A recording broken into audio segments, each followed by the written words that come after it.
మరి మామయ్య గారి సంగతి మీ అందరికీ తెలిసిందే. మరి సంఘంగా కూడి సంఘం అంతా కలిసి ప్రార్థించినప్పుడు చనిపోయిన లాజర్ని ఎలా అయితే దేవుడు బ్రతికించాడు అలా బ్రతికించాడు మామయ్యని. మరి నేను వెళ్ళినప్పుడల్లా వారంలో 2-3 సార్లు వెళ్తూ ఉండేదాన్ని ఇంటికి. ఈపిడిపాలెం వెళ్ళినప్పుడల్లా వాళ్ళు పూజలు చేస్తూ ఉండేవాళ్ళు, విగ్రహాలకు మాలలు వేస్తూ ఉంటే నాకు ఏడుపు వచ్చేది. ఏంది ప్రవ్వా, మేమేమో నిన్ను పట్టుకున్నాం కదా, నువ్వు ఎందుకు పట్టుకోవట్లేదు ప్రవ్వా అని చెప్పి నేను ఆటో ఎక్కినప్పుడు బాధపడతా ఉండేదాన్ని. మరి విజయ్ కూడా వెళ్తూ ఉండేవాడు. వెళ్తున్నప్పుడు నేను అడిగేదాన్ని, ఏదైనా దేవుడి మాటలు 2 మాటలు చెప్పొచ్చు కదా, మార్చొచ్చు కదా, నువ్వు ఎందుకు మార్చలేకపోతున్నావు, దేవుడి మాటలు నువ్వు ఎందుకు చెప్తున్నావు అంటే చెప్పట్లేదని నేను అడిగేదాన్ని. అడిగినప్పుడు ఆయన ఏమనేవాడు అంటే, దేవుడు పాటలు పెడుతున్నాను, సాక్ష్యాలు చూపిస్తున్నాను, మన చర్చిలో జరిగింది మొత్తం చూపిస్తున్నాను అని చెప్పేసి అనేవాడు.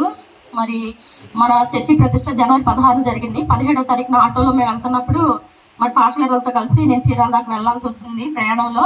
మరి వెళ్ళినప్పుడు ఈపిడిపాలెంలో రోడ్డు మీద మా మావయ్య నిలబడినప్పుడు మొహాన ఈబూది ఉంది.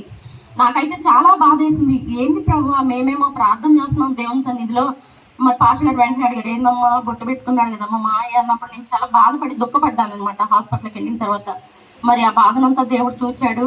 మరి కన్నీటిని దేవుడు తుడిచి మరి నూతనంగా రక్షణ అనే వస్త్రంతో ఆయన అలంకరింపజేశాడు. మరి ఈ దినమా మా కుటుంబం అంతా సంతోషంగా